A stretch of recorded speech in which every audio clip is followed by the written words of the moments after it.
Hello everybody. I'm coming to you today to do Acts 7, and we're not going to do all of Acts 7. I'm going to do about half of it because Acts 7 is really long and you guys don't want to sit here for an hour. I don't want to sit here for an hour. So little chunks is better. Anyway, let's get to it. Acts 7. Then said the high priest, Are these things so? And he said, Men, brethren, and fathers, hearken.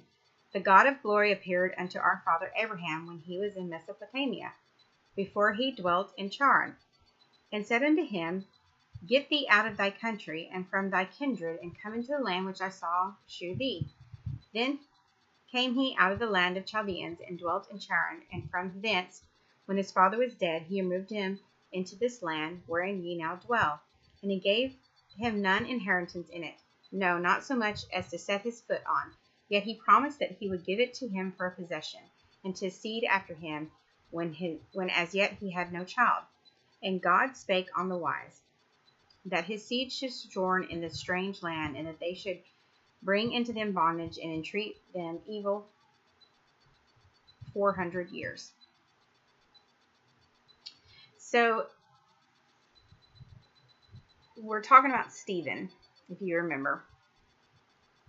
And they have, accused him. And he didn't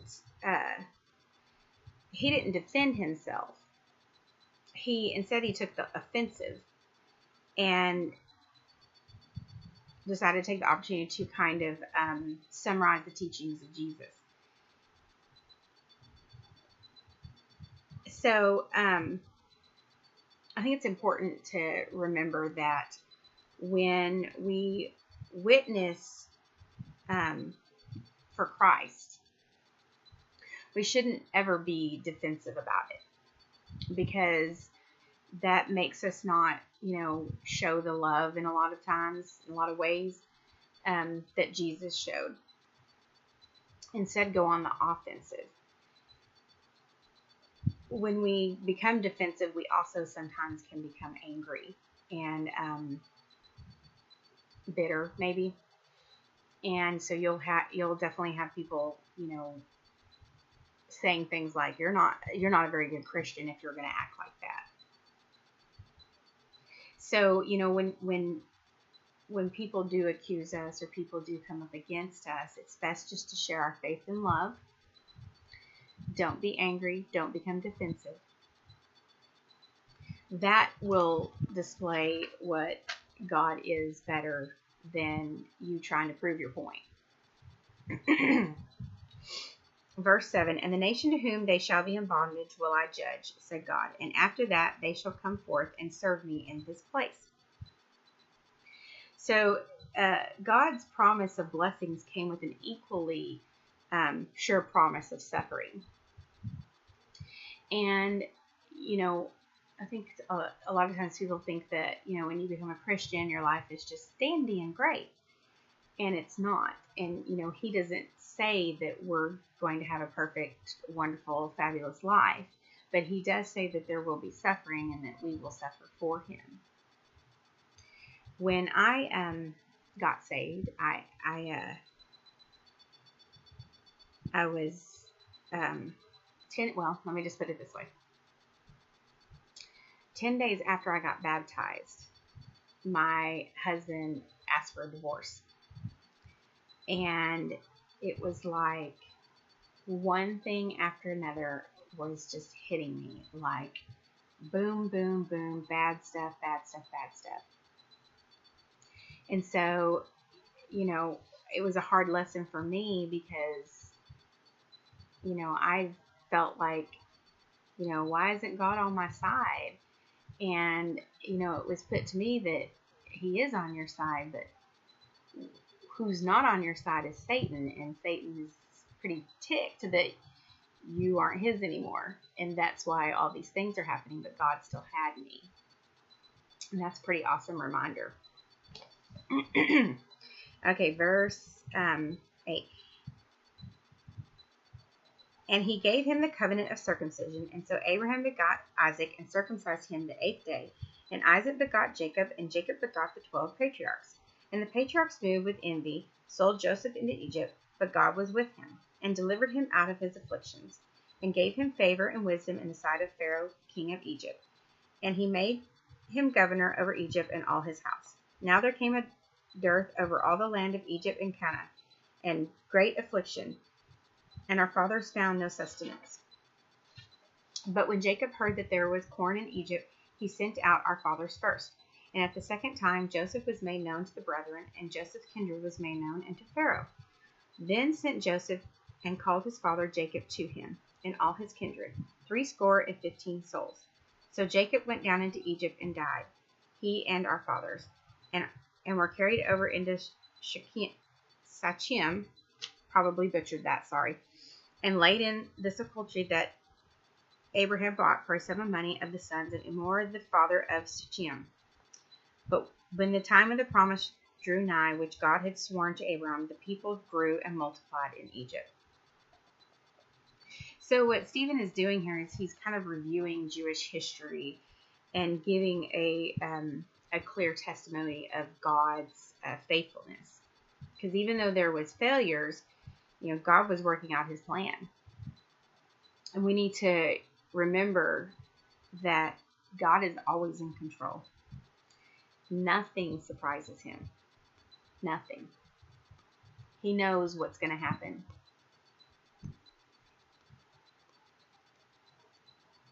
The world is not all that there is. This world is going to pass away, but God is eternal. And when we die, we will live forever and eternally. It'll either be in hell or in heaven. God is just. God will make things right. He does things for the good of those who love him. And God wants to use you. He didn't just call you out of the darkness for you to be idle on the couch. He wants to use you.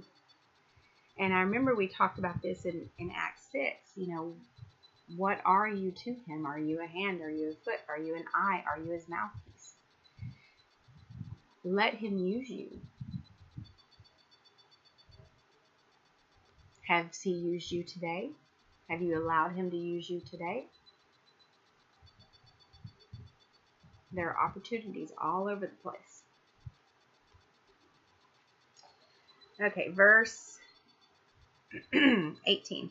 Till another king arose, which knew not Joseph. The same dealt subtly with our kindred, and evil entreated our fathers, so that they cast out their young children to the end they might not live. In which time Moses was born and was exceedingly fair, and nourished up in his father's house 3 months. And when he was cast out, Pharaoh's daughter took him up and nourished him for her own son. And Moses has learned all the wisdom of the Egyptians, and was mighty in words and in deeds. So Moses was born to Jewish parents, but he was raised by the Pharaoh's daughter and was educated in the wisdom of the Egyptians. So when God called Moses, it was as if a non-Hebrew became a follower of the Hebrew God. So many non-Hebrews flooded into the early church because of this. They forsaked their pagan background and followed, the Hebrew God.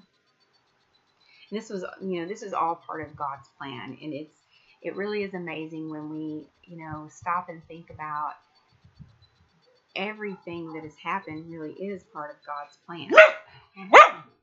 Sorry, my dogs are barking.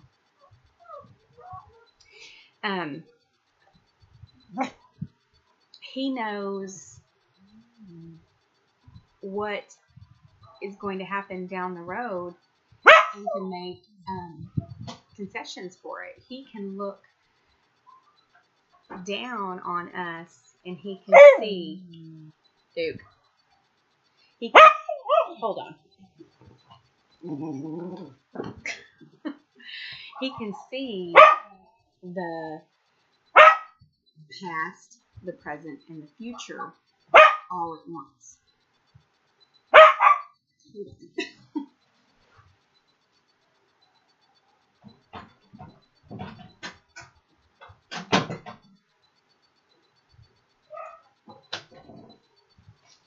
Okay, sorry. Satan, you need to get behind me. So, what I was saying is he looks down and he can see, it's like a timeline to him. So he can see what's happening here thousands of years ago, what's happening right now, and what's going to happen thousands of years later, all at once. And so that's why when we, can say, well, it was in God's plan, he can see what's going to happen, tomorrow, 10 days, a week, 100 years from now. And so his plan, that what happened now is directly influenced by what's going to happen later. And he can see that, and he can make concessions for that. And to me, that is simply amazing. Our God is amazing. Okay. Verse 23 is where I stopped. And when he was full 40 years old, it came into his heart to visit his brethren, the children of Israel. And seeing one of them suffer wrong, he defended them and avenged him that was oppressed, and smote the Egyptian. For he supposed the brethren would have understood how that God by his hand would deliver him. But they understood not. And the next day he shewed himself unto them as they strove, and would have set them at one again, saying, Sirs, ye are brethren, why do ye wrong one to another? But he that did his neighbor wrong thrust him away, saying, Who made thee a ruler and a judge over us? Wilt thou kill me as thou didst the Egyptian yesterday? Then fled Moses at this saying, and was a stranger in the land of Midian, where he begot 2 sons. And when 40 years were expired, there appeared to him in the wilderness of Mount Sinai an angel in the Lord in a flame of fire in a bush. When Moses saw it, he wondered at the sight, and as he drew near to behold it, the voice of the Lord came unto him, saying, I am the God of thy fathers, the God of Abraham, the God of Isaac, and the God of Jacob. Then Moses trembled and durst not behold. So, this is, of course, more of the Jewish history and with Moses. But, God revealed himself to Moses at a time when, Moses desperately needed a sense of belonging. And, I think he does that with us as well. When we are at our last wit's end and can't seem to go on or don't want to go on, those are the times that it seems like God really exposes himself, answers things in ways that are, maybe just you understand, but not anybody else when something happens. And so he has revealed himself to Moses, but, he reveals himself to us. I know he does for me. And sometimes it'll be something silly that somebody says on Facebook that hits me hard. And that actually happened today. Something that I had read was just like, oh. And I feel like I need to, and when I'm done here, I will go into my prayer room and just get down on my face and apologize and, cry out to God, because something I've been struggling with, something somebody posted, hit me right between the eyes. And it humbled me, So, what do you think the point to what Stephen was saying? Like, why was he going over this past history? His whole point is that he was arguing that Israel had been wrong about Moses. And he's trying to make a point that, they're wrong about Jesus. They want to accuse. And he told this full story to show that Israel was wrong about Moses. You're probably wrong about Jesus. And, Stephen, instead of, becoming angry at the accusing, he kind of turned around on them and kind of was giving them a lesson. Now, we're going to stop there, and we'll find out if the lesson worked or not. But the most important thing when we are, and for Stephen as well, no matter what the outcome is, people are watching. People watch your every move, especially when you're a Christian. There are people that want to accuse you. They want to say things, and if you are not, walking the walk, you may be talking the talk, but are you walking the walk? Somebody will see you, and they'll probably call you out on it. And waiting, a wolf in sheep's clothing. But we need to remember that as Christians, that we fill our hearts with His love and only spread that. And instead of becoming defensive about things and turning kind of mean and hateful, go on the offense and just respond in love. And that will get you a whole lot further. Anyway, I hope you guys have a good week. I'm going to try. It's very hectic for me right now at the beginning of the school year, but it's a lot of fun too. Anyway, I hope you guys have a blessed week. Later. Bye. Love you guys.